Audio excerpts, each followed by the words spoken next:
Good evening, everyone, and welcome once again to the Writer's Room. I'm your co-host, Kat Rocha, the night editor, and with me, as always, is... J. Ishiro Finney, author and alien in a human suit. Yes, and we have two very special guests this evening from Silver Empire Books. We have Russell Newquist and Morgan... I apologize, Morgan. Newquist, sorry. And I apologize, Morgan. I can't see your last name. But they are both authors themselves, as I'm sure a lot of you are already aware. But on top of that, they run Silver Empire Publishing. Or is it Silver Empire Books? Technically Silver Empire Publishing, but either way is fine. And if you're not familiar with this company yet, you should be, because their catalog is like a one-stop place to find fiction that isn't going to insult you. No, it's all good books, and as our own Fiona would put it, lots of good stories with pew pew. It was a pew pew, and was it something ultra, or was it superversive? Yep, superversive. We're very big on the pew pew and the superversive, for sure. I keep telling her eventually she's got to submit to you guys. Mm-hmm. But so I will lead with the bad news on that, which is that we are not currently taking submissions from authors we don't already have a relationship with, because we are just too swamped with what we've got on deck. I am sorry to report that. I get a lot of people actually get angry at me when I say that. I'm sorry. I really am. I would like to do more. But we have a large, we've been working through it, but we have a large backlog. Well, then you know what? All of you writers out there, if you want to see them actually start opening up for submissions again, the only solution is to spend a lot of money on their store, which would justify more books. Absolutely. That is the answer. But we brought you on. Geez, it's been 2 years. Yeah, it's been 2 years. And in those 2 years, quite a bit has happened. Your catalog has grown substantially. So why don't you give a quick rundown to our listeners who the company is, who you guys are, and why it matters. So I'm Russell Newquist, as you introduced me before, and my wife Morgan. We run the company together. It kind of started as a we were writing some stuff ourselves, and we thought, hey, I'm assuming a bunch of nerds in your audience, so I'm going to go old school, back to the Legend of Zelda quote. It's dangerous to go alone, right? So we thought, hey, this is better in numbers, and better to get other people involved. And I see a question in the chat about Paula Ritchie signed up as Silver Empire, and yes, she is one of our authors. Her book, Penance, is in our Heroes Unleashed shared universe, and it's fantastic. The whole Heroes Unleashed whole thing is phenomenal. We'll talk about that more later. Yeah, definitely. But getting back to that, we started out publishing our own stuff, and then we kind of picked up a few other authors, and then it just kind of grew from there. We've been unbelievably fortunate in the authors we've picked up. I can't believe how many amazing authors have come to us with some absolutely phenomenal books, and we've just, that's kind of spiraled from there. And we kind of got into it. A lot of what you said in the beginning, we were looking at a lot of the mainstream publishing stuff that is, either not our stuff, not our, forcing politics down our throat that's not us, or downright insulting us. In some cases, companies actually directly insulting authors. We've seen that happen. Mm-hmm. And also directly insulting some readers. We've seen that happen. And our stuff, I won't say, well, we have some stuff that is definitely political. We have folks like Declan Finn, who's the first book in his St. Tommy series is literally about a mad abortion doctor. So we definitely have stuff that's political, but it's not our primary focus either. And we're just trying to have stories that are great fun. That's really our number one criteria is it fun? And I think that every book we publish really meets that criteria myself, or I wouldn't publish it if I didn't think so. And that's kind of where we got going. I don't know if Morgan has more to add to that or not. I'll give her a minute to talk. No, I was just mostly gonna. Paula Ritchie, since she came up, actually kind of gave us this tagline, in that we're kind of going in the direction that we're too Christian for mainstream publishing and too mainstream for Christian publishing.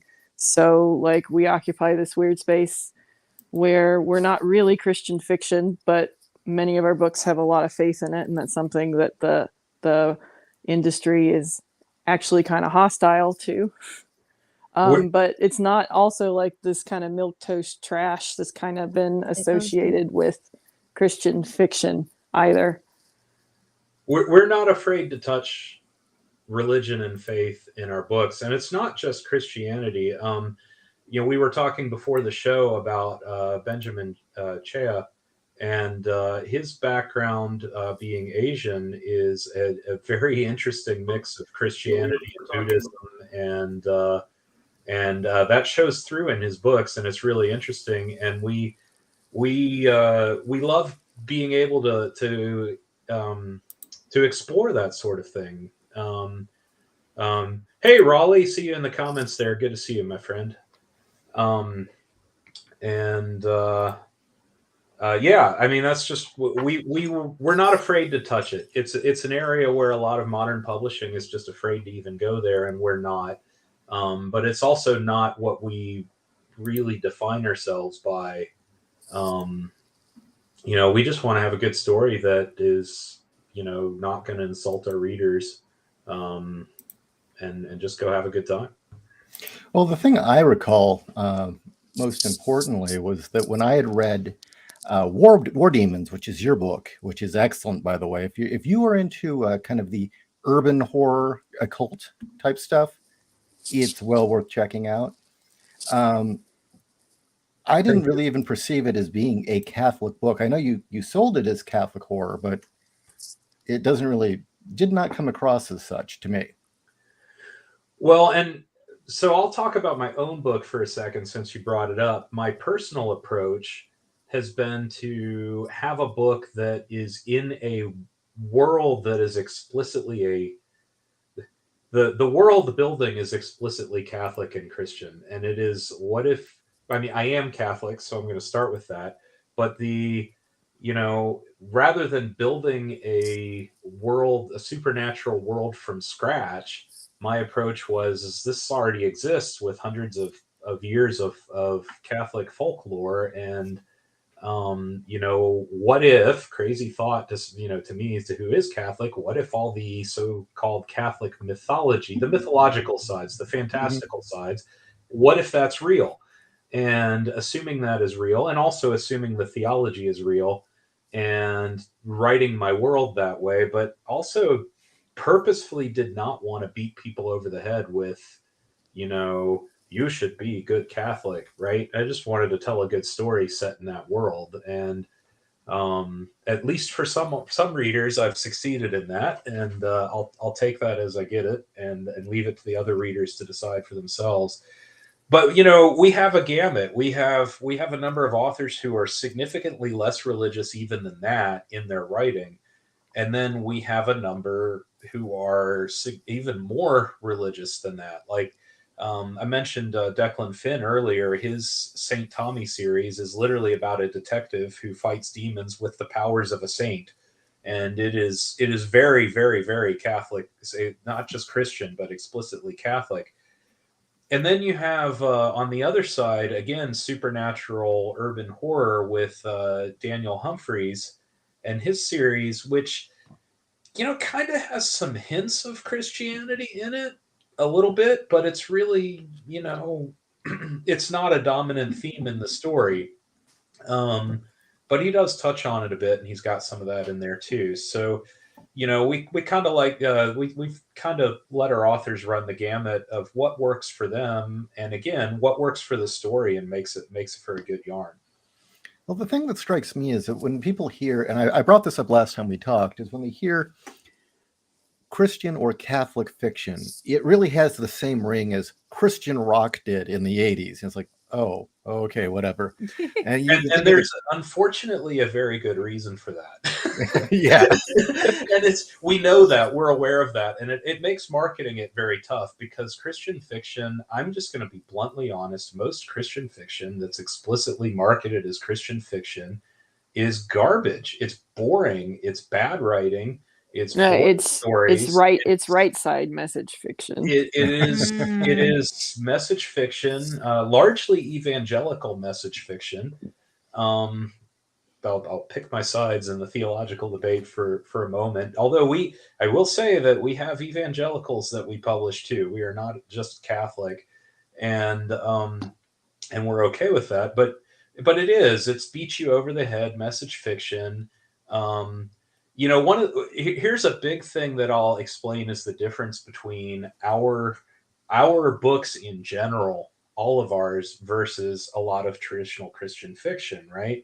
Traditional Christian fiction wants to sell you a world that is completely sanitized, where you have very clear anybody who commits the tiniest sin is evil, bad person, and anybody who's a good guy is perfect and dreamy, and everything works out for them in the end.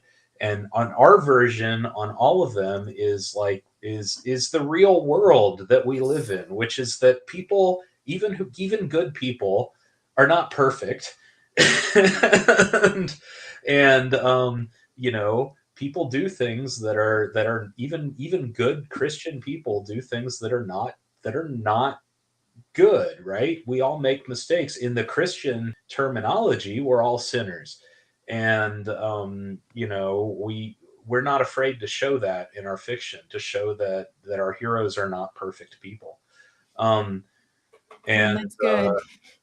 And it's because it's boring when they're perfect people, and it's boring when you're just lecturing to people about the morality of it all.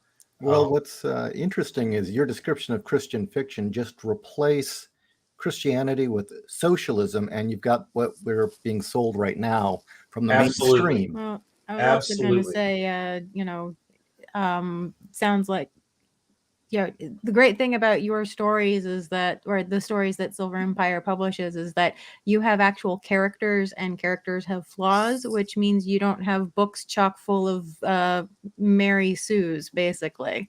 And I know from some of the books that I'm familiar with, that definitely is not the case. And one last thing I'd like to point out is that up until, I don't know, maybe the 90s, and even then, the vast majority of horror, even after Lovecraft, was essentially in a Christian universe. I mean, calling your book... Very much so. Very, very much. I agree with that 1,000%. Yeah, but calling your book Catholic fiction is kind of like calling The Exorcist a Catholic movie, So I will say my own book is... it's funny because it's only been recently that I watched that movie. And I'll make a plug for something that has nothing to do with us. We watched there was a TV series, The Exorcist, a few years back. It only ran for 2 seasons, and then it got canceled.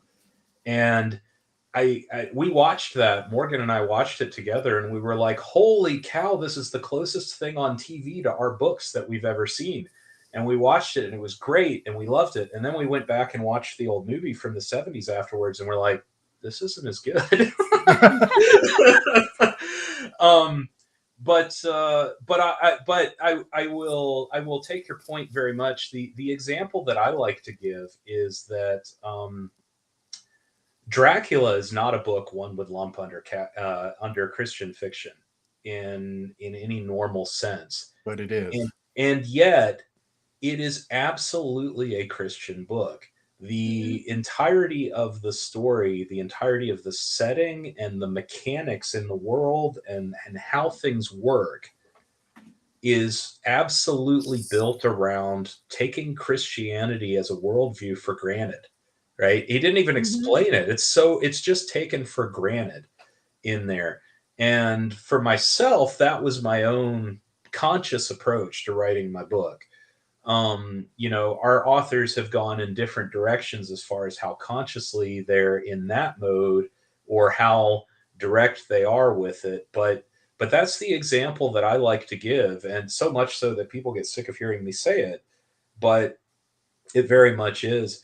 And I'll also note on the same comment that horror traditionally, part of what makes horror as a genre and part of what's traditionally been expected in horror as a genre is for it to be a morality tale. The classic trope in horror that everybody likes to pick on these days, you've got the monster going around, killing everybody, and it's always killing, the classic. I think it's showing my age now, but when Scream the movie came out and was poking fun at the horror movie tropes, like the biggest one they're making fun of is as soon as somebody has sex, they die. Right. Yeah. And but that kind of thing, like the classic horror movie trope, is that it is, the monster is coming back and is going after the people who have committed some kind of moral offense that ties into the nature of the creature, and that's a fundamental part of horror as a genre. I'll go a step further. I would say that Christian theology and mythology was the basis for all Western horror until the 1920s. I absolutely agree with that. And I would also say it was the basis of 90% of it until the late 90s. Yeah, I would agree. So you want to talk about your other big world? You've covered the urban horror, urban fantasy aspect of your company. You also do superheroes. We do. And we have our own superhero shared universe, Heroes Unleashed. We mentioned it earlier. And I'm going to say a little bit, and then I'm going to turn it over to Morgan because she's actually been a lot more active in that.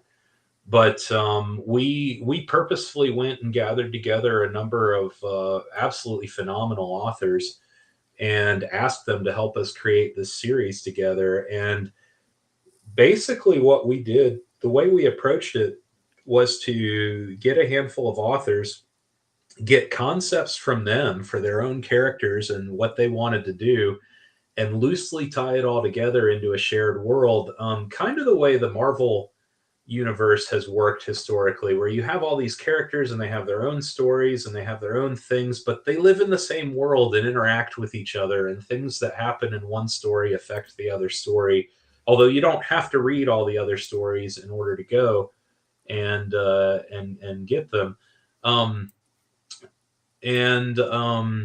And so we kind of put those all together and let them write and let them share ideas. And I have to say that in my opinion, the results we got were far better than I ever expected and ever even dreamed. The books that our Heroes Unleashed authors have put out, and the amount that they've collaborated with each other behind the scenes and just started saying, hey, can I borrow this character? And wouldn't it be cool if we did this?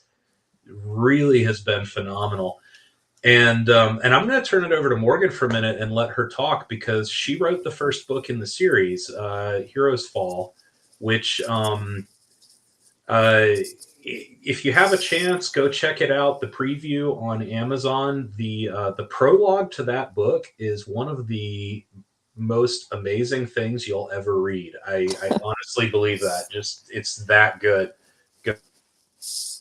But I'll turn it over to her and let her talk for a minute. Yeah. Did you have any specific questions or points you wanted to bring up about Heroes Unleashed? What is it? What is Heroes Unleashed? It's like Russell said, it's our shared novel verse. So all of the Heroes Unleashed stories take place in the same world. Generally, though not always, each series is like a different city. So when you're looking at DC Comics, you know, Batman is in Gotham City and the Flash is in Star City and all of that. So that's what we've got. And it's based around, you know, the world events that happened. And then it just follows different superheroes through their adventures in novel form. And what would be the tone of this universe? I mean, there's the larger than life DCU pantheon, and then there's the more soap opera-y, down to earth Marvel. And right. You had the Wild Card series from Martin and his friends, which was kind of just weird. There's a little bit. It runs a little bit of the gamut because each author has their own tone and their own style.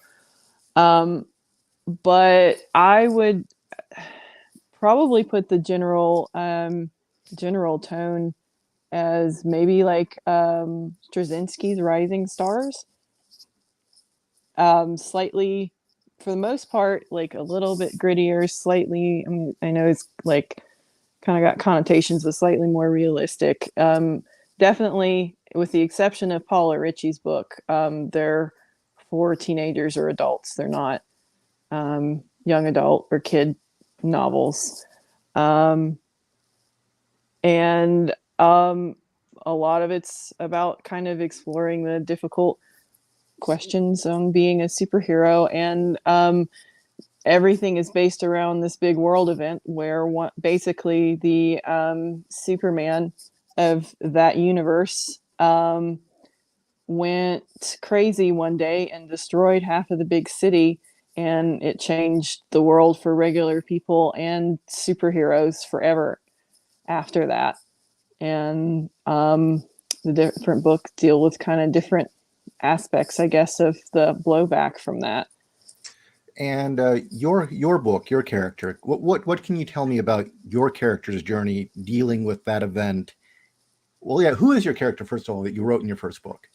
So the main character in my first book, her name is Victoria. She does not have a superhero name because she doesn't want one, because she doesn't want to be a superhero, and that's not really what she's in it for.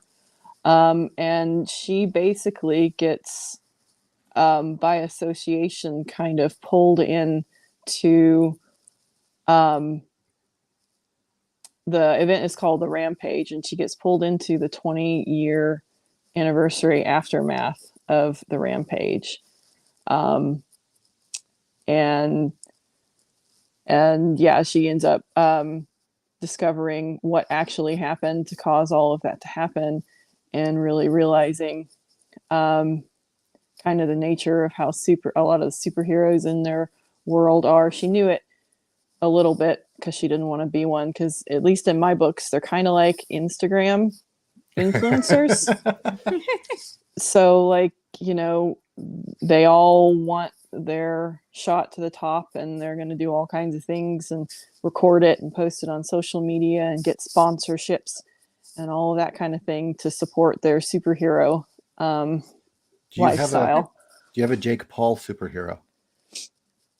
No, but that's an interesting idea. It sounds like now I never read the books, but it sounds like a better, well-developed version of Mystery Men. There's definitely parallels there. It's a bit more serious, and I say this, I've only actually seen the movie. I haven't read the comics it was based on, but it's more serious than that. But there's definitely parallels to that. It's also got some the world as a whole, and especially Morgan's books, actually, but all of them definitely also remind me a lot of The Boys, but less disgusting. And, that's why I went with Mystery Men instead of The Boys. And less dark. You know, there's definitely a lot of dark things that happen, but the story's not. The books aren't out to just outgross you every other page. But there's a lot of parallels to that kind of setting as well. Yeah, The Boys is the most like it, although this came out way before The Boys did. Before The Boys were out, I used to say it's like it's just funny because I absolutely hate Watchmen, but it's It's Watchmen if it wasn't nihilist, like if It's- Alan Moore wasn't like It's No. also an not angry nihilist. It's also not deconstructive in It's a way not that deconstructive. Okay, either thank the you. boys or Watchmen are, but it does have a lot in common with what I consider to be the better parts of both of those, because I actually hate the deconstruction in Watchmen, and I really love the boys, and I wish it didn't make me want to throw up every other scene. I like it in spite of that, because I think it's got a lot in it, but that part, like, guys, you really don't have to go quite to that level. And I, it's funny because it took me a long time to write this book. And the first, outline iteration, this was not true. But by the time I finished it, is that it's actually pretty dark and twisted, but overall, like, the end is hopeful and the whole thing is hopeful. It's subversive, not subversive, is the way that it ended up, despite me saying it's like the boys or Watchmen, is that it kind of goes, I want to say it kind of goes to that darkness, but instead of just keeping on digging once it hits rock bottom, it kind of, There's a light at the end of the yeah, tunnel. they shows the light at the end of the tunnel. So, okay, I gotta ask the hard-hitting question here, especially because, as you've mentioned, this is a sandbox world that you have, multiple writers playing in, and each one is going to bring their own take, of superheroes to this world. The hard-hitting question is that there are so many superhero stories out there besides Marvel, DC. We've already mentioned so many of them. What is it that is different about your universe that is something new, or perhaps something that is missing from what's currently being offered, that superhero readers or those who are perhaps new to the genre can expect or can find? Well, there's been more recently. If you really dig through the category and exclude all the urban fantasy books that are trying to like slide in a place where they can get a higher ranking, there's not a lot of superhero novels. Most of them are comics or graphic novels. So from the beginning, that was kind of different and weird. And it has made it a little hard to market, right? Because people who read books don't normally think about superheroes as, something to read a book about. And then people who read comics, who do read about superheroes all the time, are used to comics and not gonna necessarily go to a prose novel for that. Well, let me tell you something. We've read quite a few of these superhero novels on the Yeah. yeah. A fair number of the superhero novels that are actual superhero novels, I'm guessing you know this from the way you're saying that, are erotica. Like legit erotica. There's a lot of harem.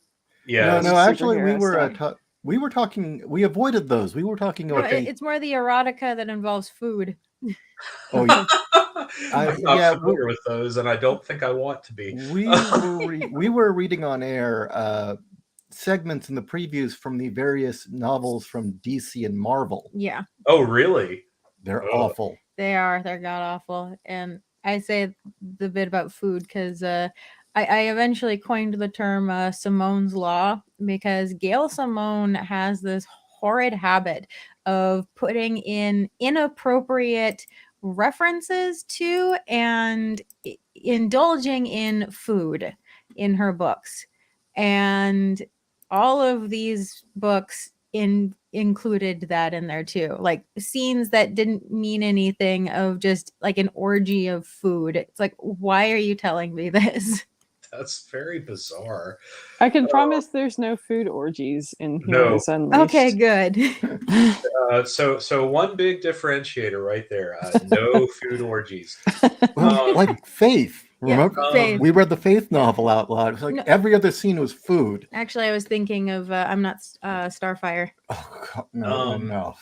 And I haven't kept track of the prose much coming from DC and Marvel, but the comics they're putting out these days are just I don't even know what to say. Like, they're so obsessed with message fiction and SJW crap that like the decision to make Superman gay all of a sudden, like, what? Where'd that even come from? And then they're surprised that it's their lowest selling comic ever. Like, I don't, not that I even have anything against gay characters, right? Despite being Catholic, like, I've written stories with gay characters in them, and I've watched them because they're real. They exist in the real world. I'm not going to pretend they're not real writing stories, right? It's dumb, but like, it seems they're so much more obsessed with somebody's sexuality than actually just telling a decent story about anything that's fun.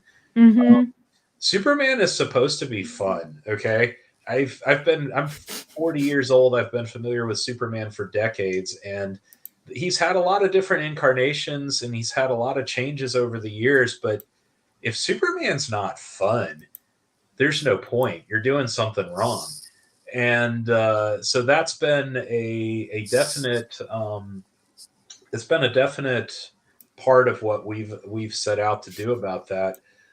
As far as, things that set it apart, it depends a little bit on which subseries within Heroes Unleashed you're at, because every author in there has really brought their own take to it and done some interesting things. Overlook by John Mollison has one of the most interesting time travel things I've ever seen. It's unique and it's different, and it's just kind of, I've never seen that done. It's just unique. I know Benjamin Chia's work, Hollow City and the rest of the series in there. People like to talk about diversity, but having an actual ethnically Chinese author from Singapore writing, there's a very different flavor to that than what you'd get even from an Asian American author, right? It's just a unique look at it, and it's set in America. It's set in California, largely in Chinatown there, but it's just a different way of looking at it, and it's kind of hard to even describe unless you just read the book. Like, an American wouldn't write it the same way. We have one that is coming up soon on the docket from Nas Jondi, one of our newer authors. He's from Malawi, Africa, and again, there's just a different perspective when it's written by an actual African. Not trying to pitch the diversity thing, but like actual diversity, not just, hey, there's somebody out there who's like a different color, his skin color is different, but hey, there's some actual different perspective here, and it's kind of cool. It just lends it a different flavor. And then, you get other stuff. Like, I'm going to go back to Morgan's for a minute. The event, the Rampage that she mentioned, that's the subject of the prologue for her book. And I challenge anybody listening, no matter how manly you think you are, right? Read that prologue without crying. I challenge you. I really challenge you. If you can get through it without that, then I'll be impressed. Gauntlet thrown. Gauntlet thrown, and I'm not afraid of it, because it really is that. It's that good. And I've heard the same thing from plenty of other people. I'm not just pimping my wife when I say that. It's really that good. So it just kind of depends on which of the authors you're looking at and which series. And if we're talking about over like the mainstream publishers, is that none of us hate superheroes. None of us hate the type of people that like to read superheroes. That's a really big part of it. I wanted to take superheroes and almost write an epic with it, make it the deep emotions and the tragedy and all of that, more like I mean, the main hero, his name is Achilles, but more like you would see in like the old Greek epics. Like make it more mythological than it has been, I guess, while also making it more realistic at the same time, which is a weird combination. But that was kind of what I was going for. Very cool. So, just to give a better understanding of what each book perhaps offers, you mentioned Achilles is one of the main superheroes. Is this a case of there's like a main pantheon and they are like untouchables, nobody can write from their perspective, or do you have either yourself or other writers who are writing from their perspective? So each of the authors created their own characters and settings, and they're basically in charge of them. But it's not like you're not allowed to write their characters in and have them. In fact, we've encouraged it. It's mostly been as smaller parts, but there has been an awful lot of respect and communication between the authors. Like if I'm going to use your character, I'm going to talk to you about it and make sure I get the character written right and do it in a way that fits with everything else.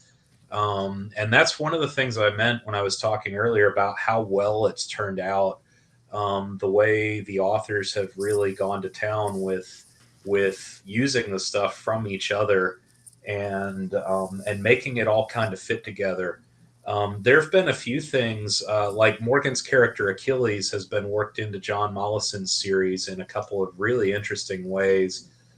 Smaller parts, but he's in there, and that's mostly in the third book, which isn't published yet. But yes, but it's coming, yeah. And it's there's just some cool tidbits in there of how they've done it. So no, there's not a you can't touch my character, but there's been a lot. Like we didn't even ask for it, but the authors all just showed each other that kind of respect. And we're like, hey, I want to use your character. Can you chat with me for a bit? And everybody's just jumped at it. It's been great.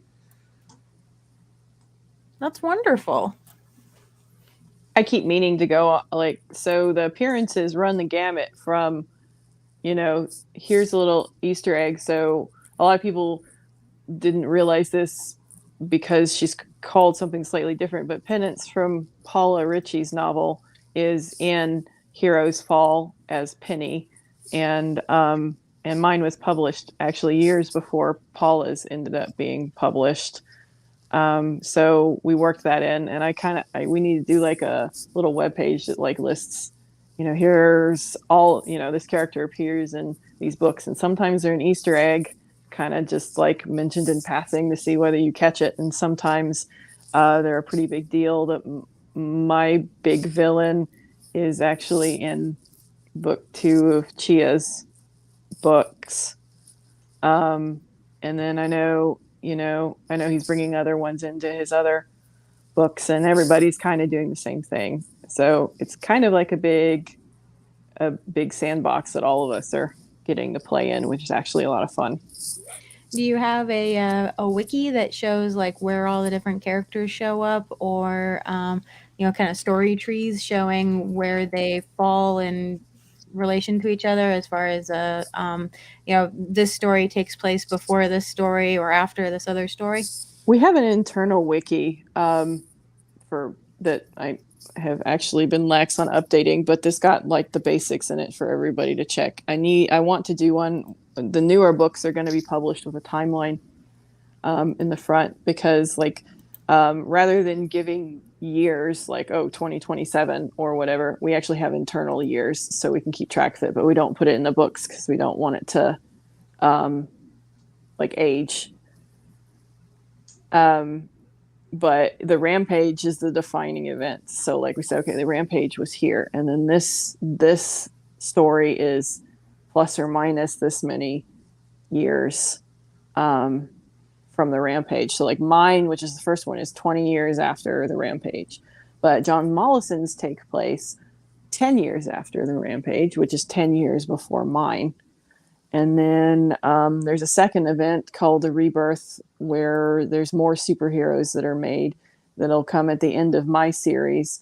And but Paula and Benjamin and Nos's heroes are all post that event, so they're like plus 5 years from my book or something like that. So it does kind of range a big time frame, and we need to try and make that clear. we really should put together a public wiki for it. It's been discussed, it just hasn't been done yet. But it would be a good thing to add. Well, it's good that sounds like you already have it pretty well laid out anyway. It just needs to be made public. But that's good that you have that, so that as the stories grow and develop, you don't start running into problems. And I will also say that the books, the individual series from the different authors all stand alone quite well. So you don't actually have to read all of them. You don't actually have to know what's happening in any of the others to enjoy them. But there's an extra layer of enjoyment you get if you read the whole, if you read them all and are tracking what's going on. So.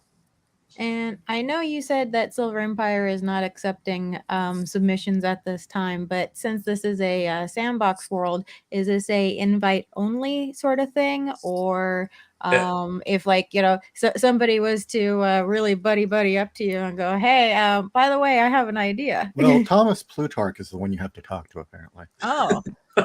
Thomas Plutarch is actually not a real person. If you click through on Amazon and read his bio, that should become pretty clear.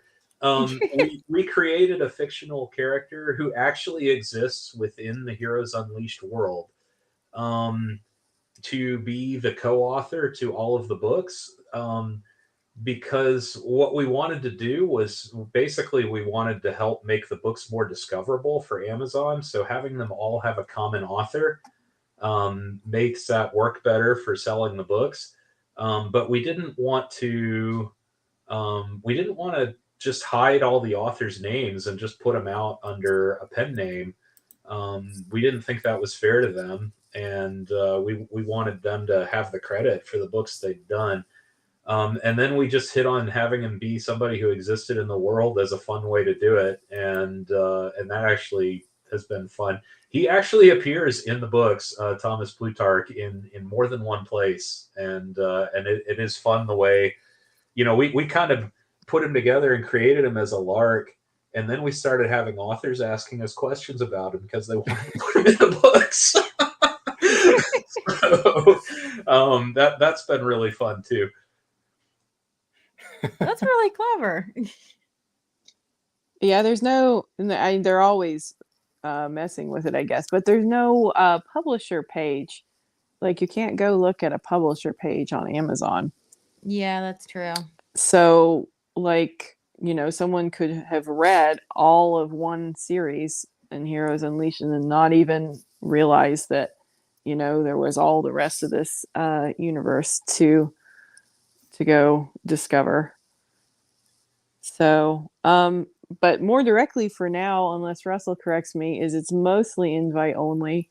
At some point in the future, we actually have probably at least a year's worth of Heroes Unleashed novels that are done or almost done to release, but we may open up to like pitches in the future. But for now we're really overloaded. we're really overloaded. So for the moment, it's invite only. We would like to open that up to more authors, and I don't actually, I don't mean this in any self-serving way, but for those who want to see other authors in it, really is a case of buying more books helps make that happen faster. There's just only so many resources to go around. So will there ever be the possibility of an actual graphic comic tie-in, or at least like maybe a one-shot that introduces comics readers to the prose world? We have absolutely discussed it, and honestly, we're just so swamped with the books right now that it hasn't risen high on the priority stack yet. But it's definitely been discussed, and all of us think it would be a great thing to do. I'd really like to do it. we'd all really like to do it. It's just like I said, it hasn't risen to the top of the priority stack yet, and there's only so many resources to go around. So keep your eyes open and fingers crossed, and maybe hopefully we'll get to it at some point in the not too distant future. Okay, another question I have for you guys. You're not doing mainstream woke fiction. You're the alternative. You're doing the kind of stuff that upsets people, even though there's nothing offensive about it. Well, sometimes there is. Well. You've had John Delarose on your program. You know better than that. Okay, well, yeah. Okay.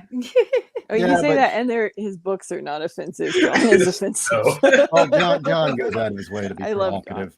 I you read. go. I mean, I It's co-wrote a book provocative. with him. So, how do you get the word out? How have you been primarily building your audience? It is a very difficult problem. I'm just going to say that out loud, and say that part is selling books in current year of any kind is actually really tough. There's been some stuff going around on Twitter in the last couple weeks about how few books a couple of big name woke authors have been selling, and a lot of the guys on Twitter are looking at all this going, ha ha ha, look how little these guys sell. And yeah, there's a part of me that wants to jump on that bandwagon too, but the honest truth is that those are the guys with serious money behind them, and they're not selling a huge amount of books either. It's a tough market right now. I've got to ask. There's a lot of competition with other entertainment, TV, music, YouTube, Twitter. There's a ton of other stuff out there, and it's tough to rise above the noise and get seen. We've had some level of success at that, not as much as we'd love to. Obviously, we'd all love to be, writing absolute bestsellers and getting, Netflix shows made out of our books and, retiring. But, we've done a lot of just trying to get out where we can and get the word out where we can.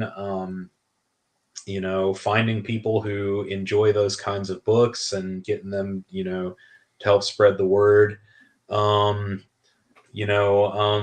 of mouth it is one of the best things we've had.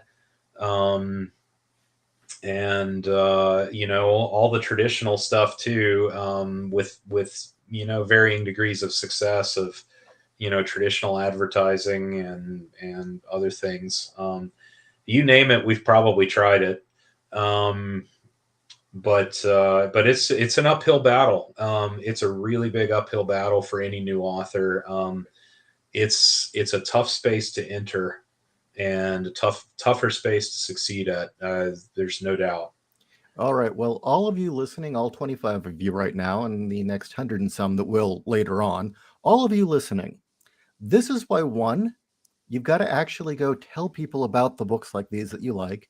Two, if you like an author who's indie, review their book on Amazon. Mhm. That makes massive difference. You would not. It is makes. impossible to overstate how big a deal that is. Like, reviews are absolutely huge. Even if there's hardly any text in it or anything, massive thing. If you like an author, review their stuff. What I always tell people is, look, I don't care if you just go say 5 stars, this book was awesome balls. Just do it. Absolutely. It makes a difference. It really, really, really does. And last, this is why all of you have got to tell your friends about Wordcraft, where they can find all the authors that aren't woke, where you can, nobody's buying SIFWA books anymore. So, they want to know where it is. This is why we started this show. Let everyone know we exist. Yeah, we actually have sold more than the former president of SIFWA. So we've got, that going for us. I was actually going to ask that. I mean, finding out how much Scalzi sells, and I'm like, I sell better than Scalzi. That's great. Yeah, it was kind of nice from that sense of, yes, we sell more than a large number of the authors on this list and everything. But it's a tough market, and I'm saying that largely for the benefits of new authors who are coming in. you know, if you're looking to break into this space, the only way you're going to succeed is to be prepared for the long haul, to get in it and just stick with it and fight and fight and fight and fight, because it's not an easy win. Let's see. Janelle says, my theory about books not selling well these days is because the market has been oversaturated with woke, overly sexualized, YA-themed hot garbage that people have lost interest in reading. You know, that brings me to another question. So far, these days, we've gotten to the point where the books are filled with nothing but strong, what was it? Strong, independent females who can do everything great, involved in debaucherous relationships, and it's being sold to teens. Or engaging in things like throwing a temper tantrum and shanking a store manager, and that's something we're supposed Heroic, to, yeah. you know, applaud. Or what? Sorry, I missed the question. So the question being, what do you offer in that regard? How many of your titles are, you know, YA appropriate? We have a couple. It's not been our primary audience, the YA. Paula Ritchie's book Penance in the Heroes Unleashed universe is YA. And El Jaji Lamplighter, we sell her books through our store. Those are YA. And we've got one or two others. It's not been our primary focus, and I'm going to go back to the comment there. I have to scroll back a bit so I can see it for a second. I think Janelle, I hope I'm saying your name right, and I'm really sorry if I'm not. But I think there's an awful lot that you're touching on in that comment that is either true or at least partly true. And I can back some of this. We've been at this for a few years now, so I have a fair amount of actual data behind the scenes. I can tell you several things that are definitely contributing. The fiction that has been put out for the last several decades is overwhelmingly female-centric. And I was going to ask next about that, but go ahead, continue. And there's been a large feedback loop going on there. So I think that it started out because I think that what happened is originally the publishers started to see, hey, women are buying more books than men, and started to target that, or at least partly that's why they were doing it. But the problem that you get is if you don't put out fiction for the men, then they stop reading. And whatever you think about, you know, anything else, as a general rule, men and women have different tastes in what they read. You know, there's overlap for sure, but they have different tastes. And what has happened now is that the overwhelming majority of the fiction being put out is being put out by women for women. You'll hear everybody talk about how oppressed female authors are. But if you look at the statistics of published fiction, if you look at the numbers of submissions they get, the submissions they get are overwhelmingly from men. And the new authors that they pick to publish are overwhelmingly women. And the answer is that in the current publishing space, male authors are largely the ones not getting their voices heard. And now, some of that is because part of what's happened is they have actually chased the men out of books. The men aren't reading like they used to fiction. Underworld Dream, you are correct that the pushing that's happening in the schools and in the culture is pushing girls to read, and not so much with boys, and all of this stuff feeds together. Well, can we be honest? Can we be honest? The current culture hates boys. The current culture hates boys. And that, you know, we put out a lot of our fiction is specifically targeted at the male audience. It's a huge part of what we do. And part of the uphill fight that we've been facing is that they largely don't read anymore. And a large portion of it is because they've been chased out of the space, because so much stuff, they've been fed so much stuff that's that's not their stuff. And so we're having to go fight and win them back. And it is very difficult to do. We've had success at it. I've had a number of people I've talked to are like, I haven't read a fiction book in 10 years because nothing was any good. It was all girl-centered stuff. And then they pick up some of our stuff and some from a couple other indie publishers out there, or a number of other indie authors we know. And they're like, hey, this is the first stuff I've read in years that I didn't hate. And some of that is just that we're catering to that taste, and it's been neglected. But because it's been neglected for so long, the readers are not there. There's also a degree to which the wokeness is pushing people away. And then going back to Janelle's comments there, the market is very, very saturated with certain kinds of things, and it's very hard to find anything else inside all that noise if you go looking. And I'm going to tangent here for a minute to another topic which has been heavy in our discussions for the last few months, which is that Amazon started out being one of the godsends for indie authors, and if you're trying to be an indie author on Amazon today, it's a mess. It's an absolute hot mess of a system for authors and for readers.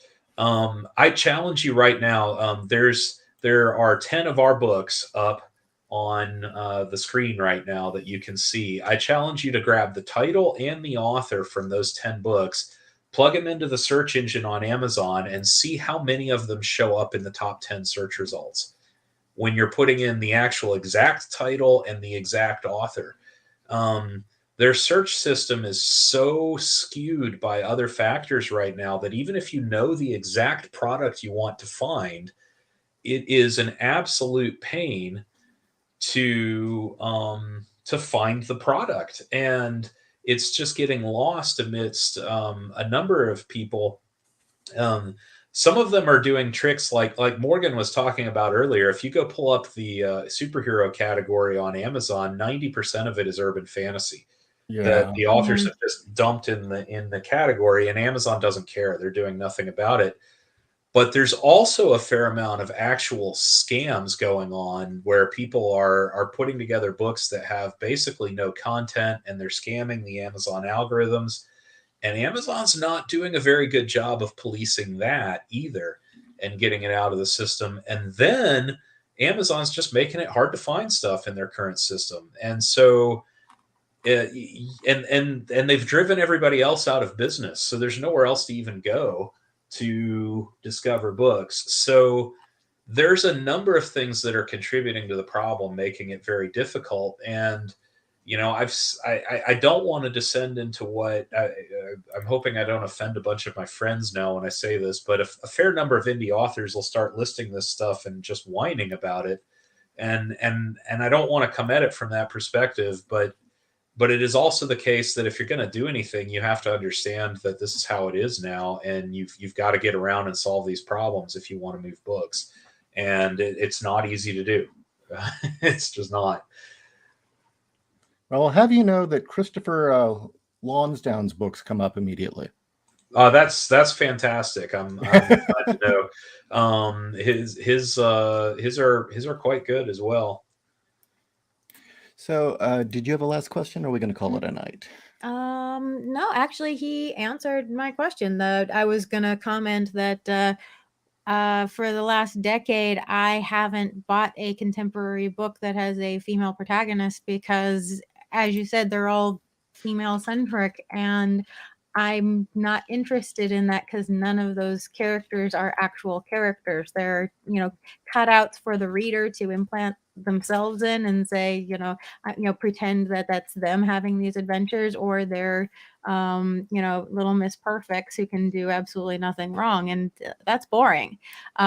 So I was going to ask, how do you avoid that? Well, you just told me that. Yeah.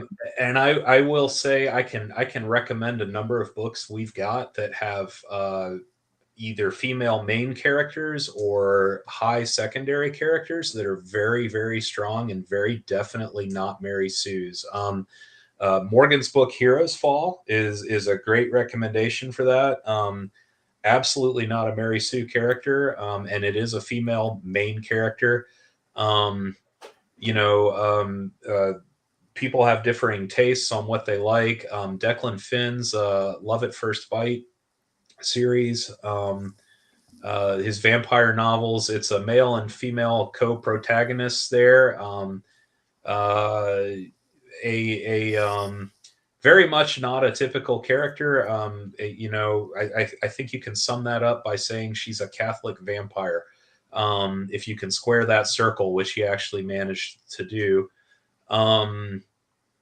And help me out, Morgan. We've got some others. What am I forgetting? Well, there's Penance, Paula's. Penance. Yeah, duh. How'd I lead. forget that one? And Anne Margaret Lewis has a sci-fi series it's a space princess book, and her space princess is good in it. She's not a Mary Sue. Yeah, that one's a great example. Her book's really good. I really liked that one a lot. Let's see. Oh, I'm looking at one right here on the page right now. The Origin K by Susan McPhail. You know, it's we got to redo the cover on that. That's actually literally the first novel we published back when we didn't know what we were doing, and so the cover does not match that book very well. But it is historical fiction set in 3rd century Persia, definitely in the same vein as a Prince of Persia kind of thing. Very, very strong female co-protagonist in that one as well, and worth checking out depending on what kind of thing you're into. So if you're looking for a non-Mary Sue character, we should maybe adopt that as a tagline. You will not find any Mary Sues here. I bet it'll help.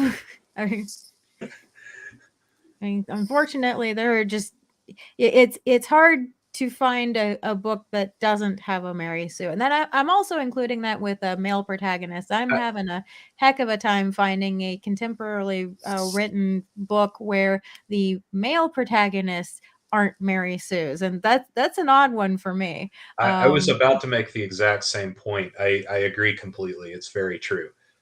Well, if you said when you see a book and it's got a female author's name or a female character, you're like, no. When a female author or a female main protagonist, I tend to immediately turn it down unless the description can make me go, oh, okay, I'll give it a try.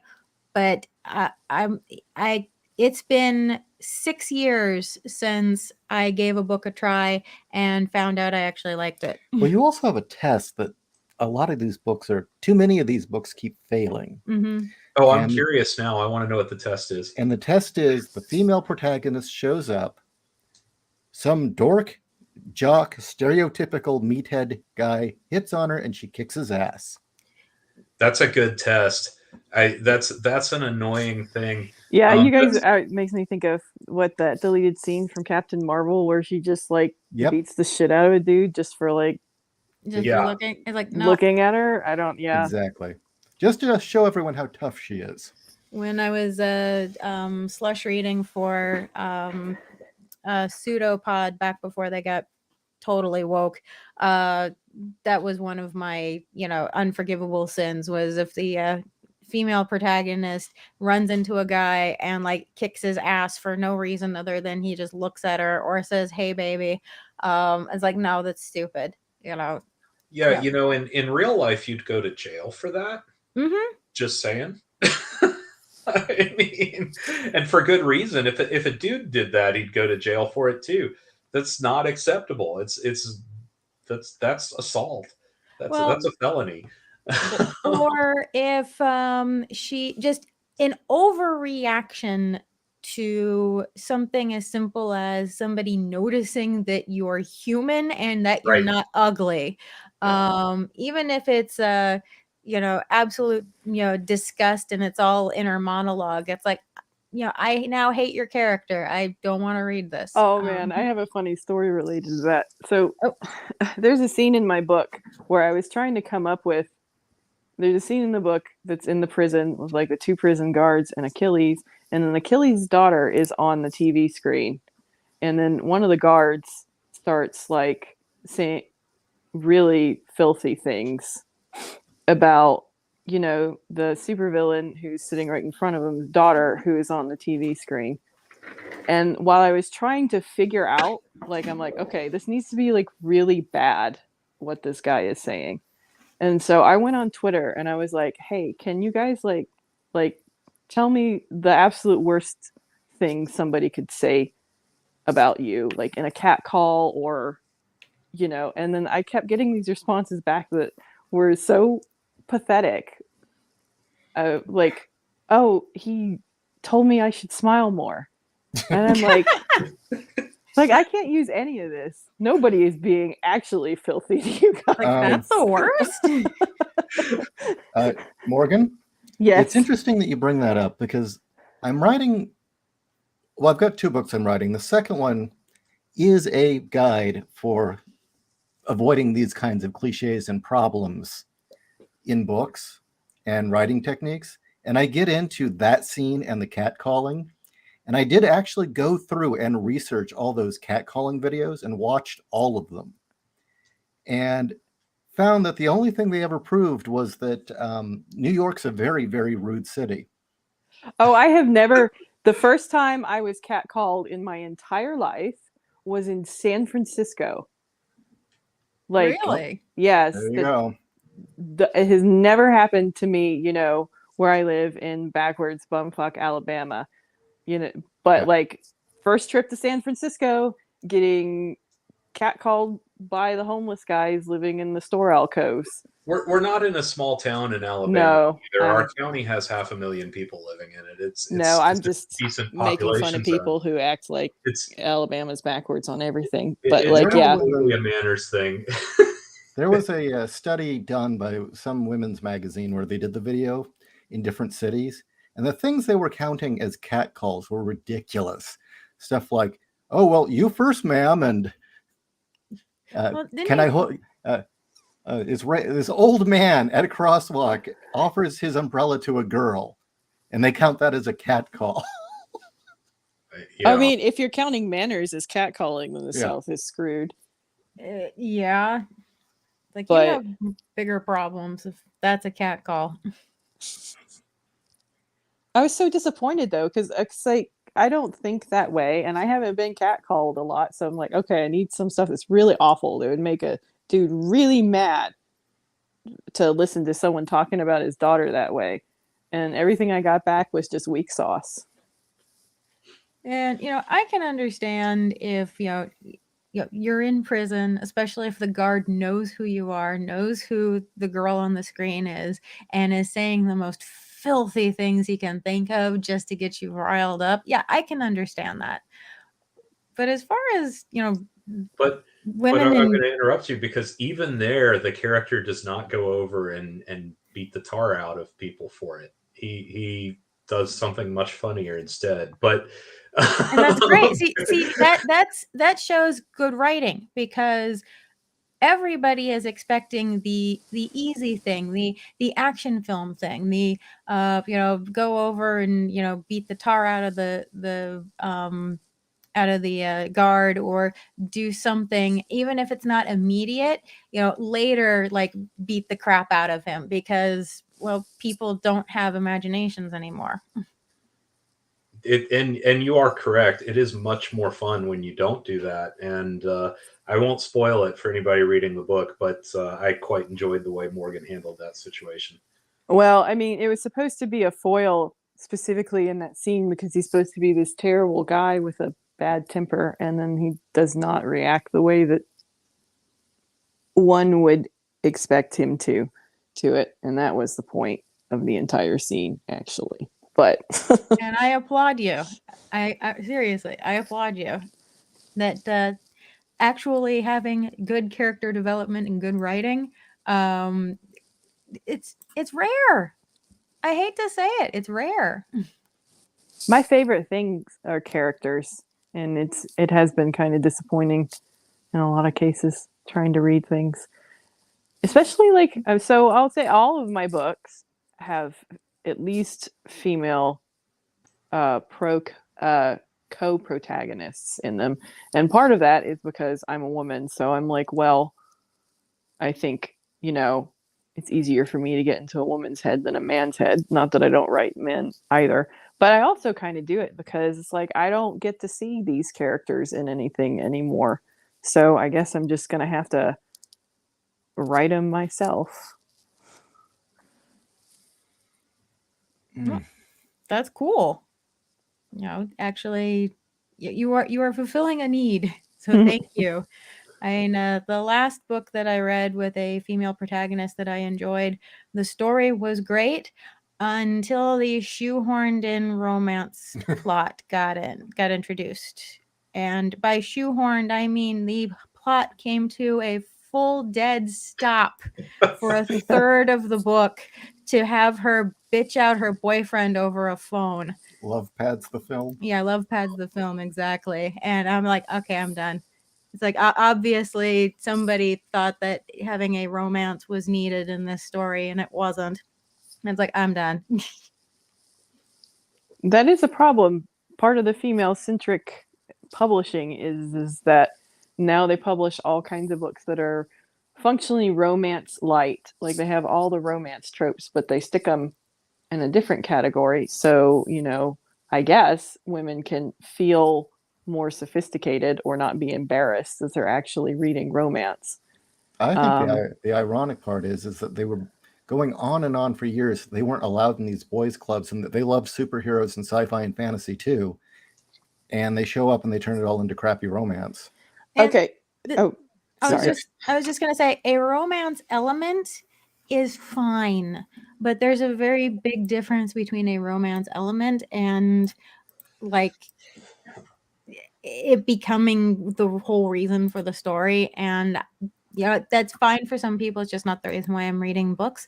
Go ahead. I'm sorry. Oh, I was just back when I was a baby writer, when I was first starting to do things, we didn't even have Silver Empire, and SJWs were in their infancy. I was at Dragon Con, and they have a whole writing track at Dragon Con. So they got like 4 days of these panels, all about writing. And at the time, I must have been like 19 or 20. I can't totally remember now. I went to one panel, and the title of the panel was "I Am Woman, Hear Me Roar." And it was supposed to be about female authors, writing what they need. So I went and I sat down in that panel. The topic of the panel was, what do women want in their Yes. fiction? Right? I remember this panel. I was there too. I know what story she's going to tell. Go ahead. And so, he may tell it better than me, but we sit down in the chair and I'm waiting for this because, I'm going to be a woman author. And I was the type of person where, I would, even back then, there was like, well, I'm not sure I want to read a woman author because they're always doing the romance thing and everything. And so like, I just walked in that room all ready to hear about what all these other speculative fiction women authors were going to do, right? Sci-fi and fantasy. And literally, they start the panel, and this woman's like, and they introduce themselves, and then this author, she's like, okay, well, what women really want in their fiction is great sex. It's all about sex. And this is at Dragon Con. And I was just like, what? It was the entire panel. There was like a whole desk full of female authors, and all of them, it was all about sex and what they wanted, and it was all sex. And it was not just sex. It was like, here's this crazy thing. Here's this crazy world I created with all these loopholes just so that we can have giant orgies every year. Right? Like it's like massive. I'm not exaggerating. No. I'm literally not exaggerating. And it was all of them. And this was their answer. I was like, what is happening right now? Yeah. This is not what I was expecting. Trenton, I'll answer your question. Heroes Fall is by Morgan. Yes, it is by Morgan Newquist. Yes, that's fine. I missed that. But and so, yeah, that's a problem. It's been going back for a while. I was so horrified. I was like, oh, man, if I'm not even going to find that here, then where am I going to find it? When we were talking with John Delaroz, we were getting into the whole escape pod, pseudopod disaster, and that apparently what got Sifwa originally pissed off at him was him ripping on the Artemis Rising. Artemis Rising project from Escape Pod, or the Scape Artists. Kat was a slush reader at the time, so we talked to him when he was on the show, and she gave him the other side of the story. And the irony being, they had such a hard time finding, or do you want to tell it? You tell it. Okay. Yeah, they were having such a hard time finding female authors that were decent to fill their special event, that they were just letting in anybody who claimed to have a vagina. And I remember there was a story that I just did a big nope. It was, as I said on the show, it was, I hate to admit it, but it was so bad.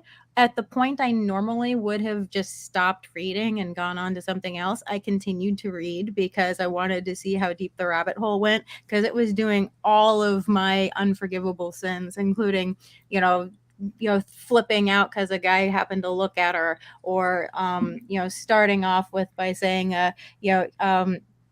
I'm not crazy, you've got to believe me, and other things like that. And I wrote to the author and I even told them this is why I said no, to give some constructive criticism. And a month later, during the special event, I heard it because Pseudopod was an audio anthology where they would put out a new audio story every week. And I heard that story that I had said hell no to, and they had not edited it at all. They hadn't changed a word. They just turned right around and resubmitted it and got it approved because it was female. The other one was that they got so desperate that they started actually running romance stories on a horror podcast. Yeah, they did. I just, the part that I find funniest about your story is that was John Delarose then. And if it was John Delarose now, he would have 100% claimed to have had a vagina so he could get a story in it. That is true. Well, the J is for Jane, right? Pull a Lauren Southern. Did you just presume my gender? Yeah. He would have. For Joan Delarose. You love John. Well, okay, since we're talking about female characters and female writers, Hellgate and Summerstorm, what are these? So, those are my urban fantasy book, which does have a little bit more of the female-led urban fantasy tropes in it, although I'm doing my own thing with it because I tried to write to market and apparently I can't follow instructions and do it properly. So color outside the lines. It's funny, but so the main character in that one, her name is Amelia, and I tried to make her as different from me as possible, except she's got ADHD. So I'm trying to write that into her. And she actually relishes, she knows she's hot and she relishes attention for it. I was trying to do that also as a different from all these female characters that are just offended that people are looking at her. She wants you to look at her.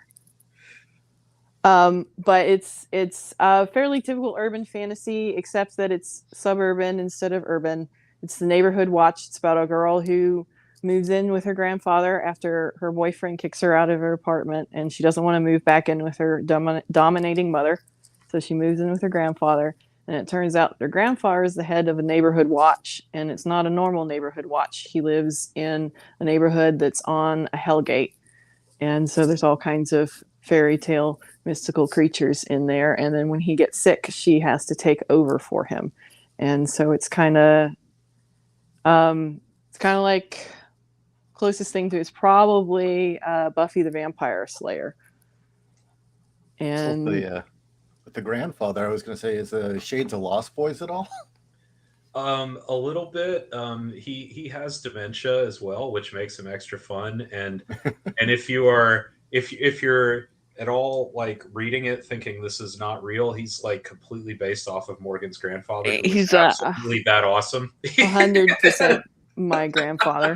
And and it's part of what I ended up doing the dimensions in there to be both a thing, he's telling her the truth the whole time, but she just totally doesn't believe it because he's just got dementia and nobody listens to him.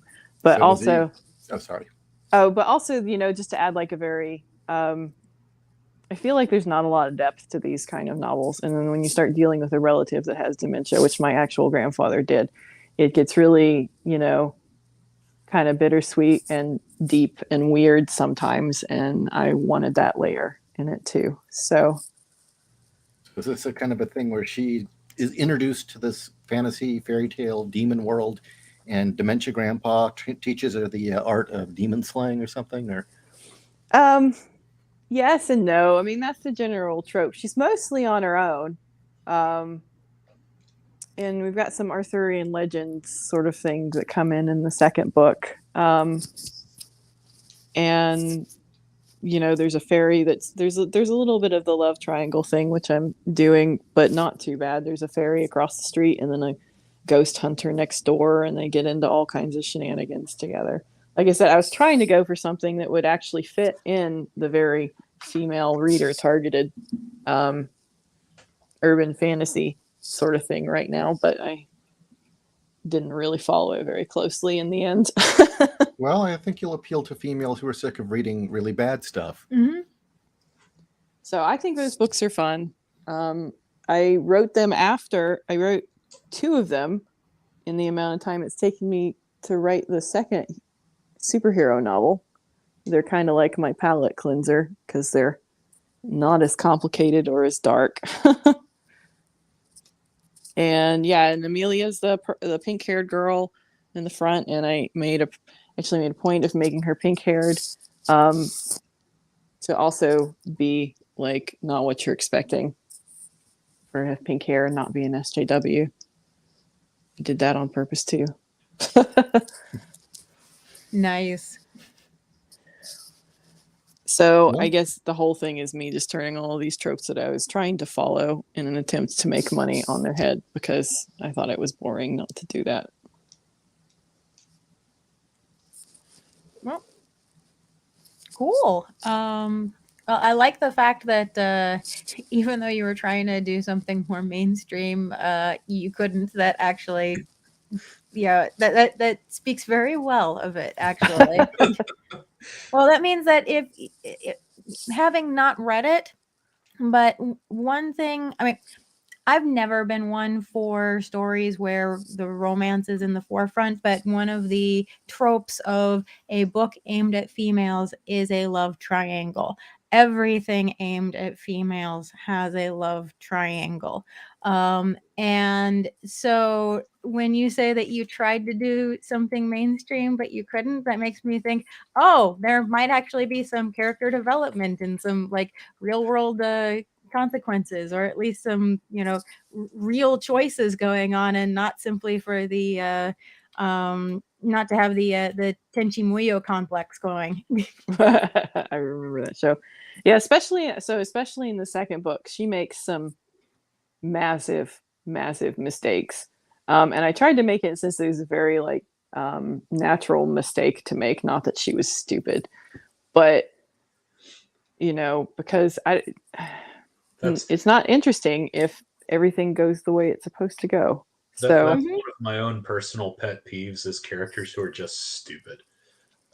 Yeah. That's almost worse than the Mary Sue, where everything goes right, is when you have a character who all the stuff that goes wrong is just because they're dumb.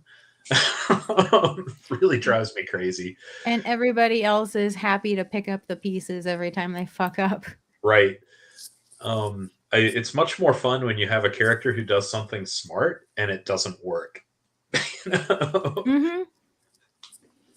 Well, because then they actually recognize what happened, and there's possibility for changing course or learning. And there's a real challenge, for them to face, not just, oh, look, anybody with half a brain could cakewalk through this. No, I'm with you on that. And it's yeah, and I've been seeing it with both male and female protagonists. It's just it's more shoved in your face, unfortunately, when it's females. So I'm so glad to hear that your books don't have that. To put it bluntly. There was a particular contemporary book. It was a sci-fi book I read. What it's called, I couldn't tell you. I know it was called The Adept. Yeah, try to locate that. But it was about 2/3 of the way through the book that I realized the first act isn't over yet. I'm still in the first act, and I'm 2/3 of the way through the book.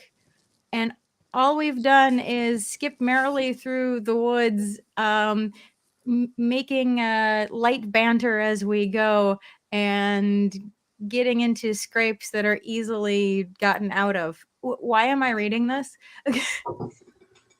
And it was a male protagonist, and the whole point was that it was a Mary Sue. And the only reason why I had read that far was because the writing was actually good, but good writing only takes you so far. When you realize you're reading a 300-page book and you're 200 pages in and you're not out of the first act, there's something wrong. Anyway, I'm just bemoaning with good creators the fact that unfortunately you guys are unicorns as far as good writing, and more people need to know you exist, because it's an absolute travesty that the other stuff is getting more shelf space. I do all the editing for us, and not like saying that I'm the best editor ever, but then I go and I read traditionally published stuff, and some of it is good stuff, like the book actually isn't that bad, but I just I could mark this thing up in streams of red if it was something that somebody sent to me. I don't think they're really doing very much editing anymore when they put things out the door. I don't think they are either. I mean, some of them, it's like, let alone editing, does somebody just plain know how to put together a sentence? It's a problem. I will tell you, having worked as a publisher now for a while, we've gotten some stuff that's incredibly bad. Like, you have no idea how bad some of this stuff is. Well, if she was a slush reader, I'm sure she as a slush reader, you I have a good idea. Yes. For the folks in the audience, like, holy cow, it's just and literally to the point of we've had a few where it's like this person can't string a sentence together, much less a paragraph or a story. And I'm not even talking about like I don't like the story, or I don't like it's incoherent. We've had stuff that it's amazing, and how much it is. It can get pretty crazy. One thing I will say, as far as other stuff out there that is in the same vein, that's going to give you stuff that's not woke and fun. Most of our authors, not all, but most of them have other books that are not published by us. I would highly recommend checking those out, even though I don't make a dime off of them. They've got plenty of good stuff on their own. And there are some other guys out there that you can go take a look at that have some great books that are not woke. I know my friend Rob Crucy has some good stuff. I'm drawing a blank. Morgan, help me out for a second. We know lots of people. Why am I brain farting? Travis Kokorin. Yeah, good call there with Travis. He writes hard sci-fi. Carl Gallagher. Carl, good choice there.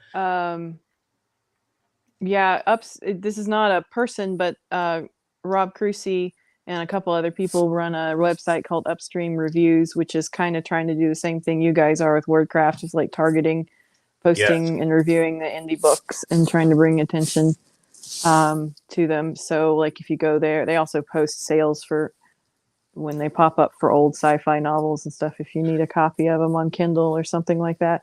So you can find some more over there. And if you're friends of mine and I've left your name off, I'm mostly trying to stick to people who are not just friends, but where I've actually read their book and can say something positive about it. So Rob Crucy sold me on his Vikings in Space series. that tagline alone got me hooked, and it was totally worth it. The Iron Dragon series. But there's other stuff out there. We're not alone. The big problem is that these guys are facing the same discoverability problem we are. It's just hard to get the word out there. So if you've got an indie author you love, spread the word and help them out. They need And it. get them I on the promise. show. And what? And bring them on the show. Send Bring them them on our the way. show. Yeah. All right. Well, I think we are going to call it a night. We've definitely been on for almost an hour and a half. So, final thoughts, last things you'd like to share with people, and where can everyone find you to? Thanks for having us. First is my final thought. It's Yeah. just as much fun as it was last time I was on. Love chatting with y'all. I'm Russell Newquist. You can find. I don't have as many books. I'm too busy publishing other people's to keep writing my own. But my book War Demons, it's on Amazon. And all of our books by everybody we've mentioned, everybody we've said tonight that's published by us, all of those books are either on Amazon or also available through our own web store at silverempire.org. And you should pitch our book club. Yeah, we thank you for reminding me. We run a book club on our website. It works kind of like Audible. You can sign up at different tier levels and you get credits every month. It's a recurring subscription, so you get charged for your credits every month, but the credits never expire. And you can use them. The base price is 1 credit gets you an ebook, 4 gets you a paperback, and 9 gets you a hardcover. So you can sign up at plans that are based on that. But if you sign up for the ebook plan that gives you 1 credit a month, you don't have to use your credits for ebooks. You could save up 4 months and buy a hardcover or buy a paperback instead.